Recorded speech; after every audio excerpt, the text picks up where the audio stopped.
Welcome back to Celebrity Radio. It's Alex Belfield talking to some of the country's biggest stars and some of my favourite people. And we've got one for you today. Shane Nolan is starring in Cinderella at the Middleton Arena this Christmas with his auntie, Maureen Nolan, and also Mike Newman and Jasmine Oldman too. They'll be there this December starring in the greatest panto of them all. And delighted to say that Shane joins us on the phone now. How are you doing? Hello, mate. How are you? I'm really good. I mean, what a year it's been for you. You never stop, do you? You're constantly trooping around the UK entertaining audiences. I know, and I can't complain about that, but it's tiring, yeah, and now it's just about to get a bit busier. Panto is always the best time of the year, and you've got the greatest one of them all, really. I think Cinderella is the best, isn't it? Yeah, it's the one I was always brought up on, and it's actually my third time doing Cinderella as well, so third time lucky, I'm hoping, but it's the first time I get to play Prince Charming, because I've played Buttons, Dandini, and now I'm Prince Charming, so I've done all the parts. I'll be Cinderella next year.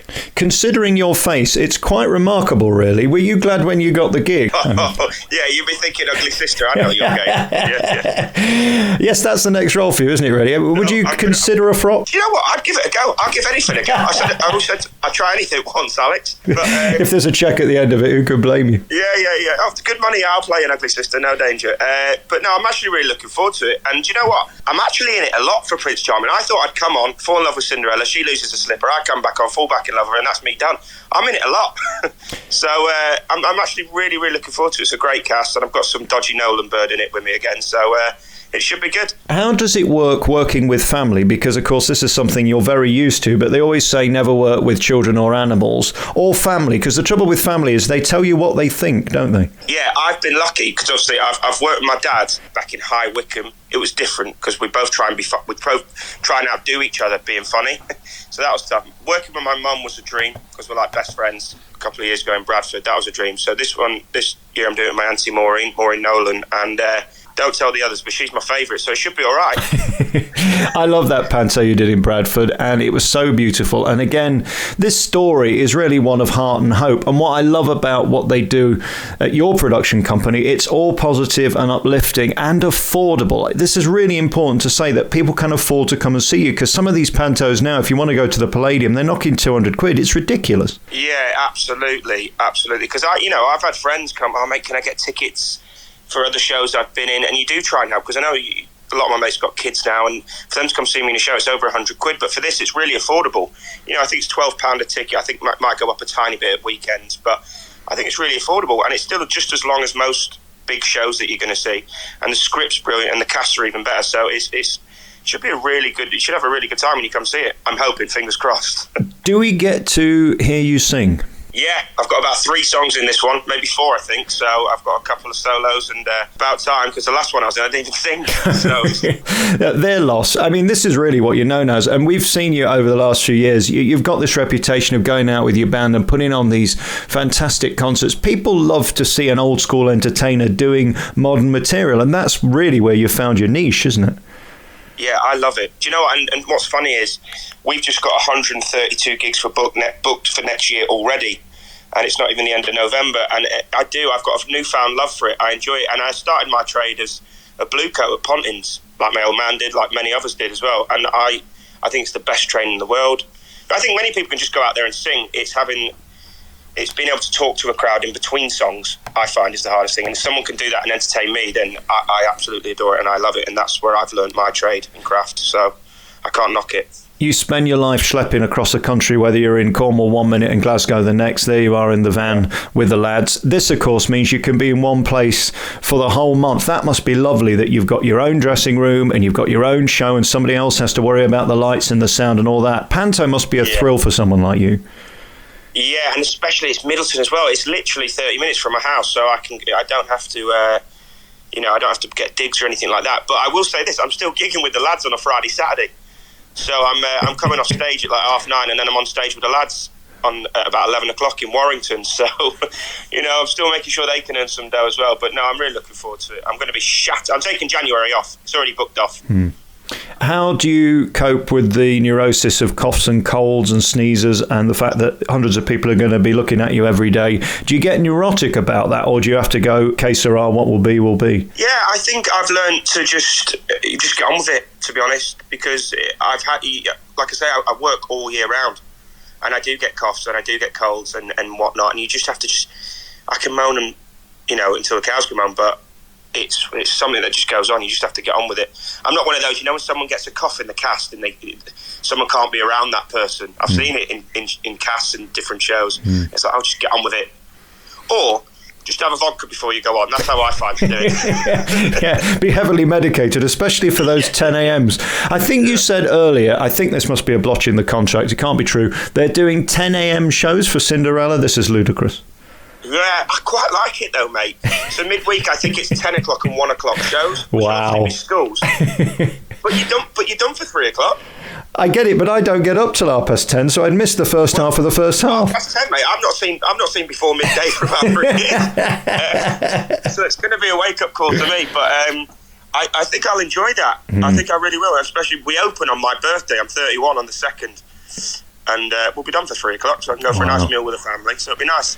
What's it like having a community of people as well to work with who are all basically fighting for the same goal, which is to put on a show twice a day to make it look as beautiful as it can be in what is a really short amount of time? I mean, it amazes me how they get these shows on. You're basically putting on a West End show in a week and a half, aren't you? It's going to be tough, but I suppose if we all knuckle down and get it done together, you've got to be really tight knit and be close and I suppose know your stuff when we turn up for rehearsals. I'm not the best at learning scripts, I'll be honest. You ask the lads in my band, we've done the same songs for 12 years because I'm no good at learning lyrics. But so it'll be fine. I think if you all know your own bit, it'll all come together and it'll be fine. But it's going to be tough. It really is. And then in terms of the cast, you've got Jasmine Ullman, you've got Mike Newman, comedian, and Auntie Nolan as well, which will be fabulous. I guess for you, you've got to become best friends for a month because you're literally living as a family, aren't you? Twice a day, you're there in rehearsals. It's your entire Christmas consumed by Cinderella. Yeah, and do you know what? These things always baffle me because I've done it, like I say, it's like my third or fourth panto now. And you do get in this panto bubble where you all become family. Oh, I love you, mate. Yeah, we'll keep in touch. Yeah. And you don't see him again for the rest of your life. I mean, luckily, I'll probably see my Auntie Maureen again. But hopefully, David and Danny as well, who play in The Ugly Sisters, they're from Blackpool, so I'll keep in touch. I've actually met Mike a few times on the circuit. Doing different holiday camps and stuff like that. It seems like a lovely bloke. And Jasmine, she seems lovely, and we've got mutual friends. It's very small business, this entertainment business. You go on Facebook, you've got 30 mutual friends. It's madness. Deanie's playing Dandini. He's only just been cast quite late, bless him. So he's probably only had the script a couple of weeks. He's playing my Dandini, and he's in it quite a bit. So it'd be nice to finally meet him and speak to him. And finally, where do you pull the energy out of the bag? Because you've got to be up at sort of 8 o'clock-ish to be there for 9-ish to be on for 10-ish, and you've got to make it look like it's the first time you've done it. That's the hardest thing, isn't it? Because it's magical for the kids, and if it's not, you've failed. I think early nights and guy liner is what's going to get me through this. And lots of green tea and Red Bull. Sounds like your average night in. It does, doesn't it? Yeah. I think I've said, because obviously I gig with a band, and we're not the most professional. We do like a little drink before we go on and after and all that. I think I'm just really going to have to knuckle down and be sensible and make sure I do, because at the end of the day, it is about the kids. I remember going to watch panto when I was a kid, and it's watching my dad be Peter Pan and fly from the back of the theatre, and all my mates be like over the moon, and my dad's a legend. So it's amazing how much these kids look up to you. So I'm going to have to behave and enjoy myself and make sure I put on a show each morning. And if there's any better role model to have than your father, I think you'll struggle to find it. Seeing him last year at Milton Keynes, possibly the greatest of pantomime, up there with the absolute best, the Connollys and the Pasquales, just knocking it out. And that energy and adoration he brings for his audience, which of course is reciprocated, is so inspiring, isn't it? To see the mutual love, that's what you want from an audience. Yeah, for me, I mean, like I say, I've grown up watching him, but I try and make sure I can go every year. This year I'll struggle, obviously, but he's on till about 6th of Jan down in Bristol. I'm really going to try and go. Really, him and Peter Pipe together are a dream team. Yeah, they are. And he's just a genius, my old man. He's very, very funny. And people don't realise, he can sing as well. I get all my mates saying to me, I didn't know your dad could sing. I was like, Greece for 10 years. Do you know what I mean? Hello. How's your mum doing? She's great, mate. Yeah, she's really good. She was on Loose Swim today talking about me again. Nice talking about me, which is good. Wasn't slating me for once, but that makes a change. No, she's great. Yeah, she's great. Well, we love them both very much. What a life you've had, and what parents to learn from to come into this pantomime, to be in Cinderella, to star at the Middleton Arena. Well, with the background you've had, it's hardly surprising that you are the new generation of new troopers, and there aren't many people doing it like you. Congratulations on that. I so admire your ethic, because you work so hard to turn up and get there, and that's harder than doing the show, isn't it? Actually getting there. Everyone says, you only work on stage for an hour, 45 minutes, but it's taking me 6 hours to get there, 3 hours to wait around, and then 5 hours to get home. It's like, that's being on stage isn't the gig, it's the waiting around getting there. But no, I really appreciate that. Thank you, mate. Give us the dates then, and where we can see you, and you can go and see Cinderella. The Middleton Arena from the 2nd of December to the 31st. Come and see us. You will have a brilliant time, and we're turning the lights on there Sunday, I believe, so it should be a right laugh. I'll see you on the 16th for Cinderella at the Middleton Arena. Shane, it's always lovely to talk to you. Thank you for your time. You too, pal. Thank you very much.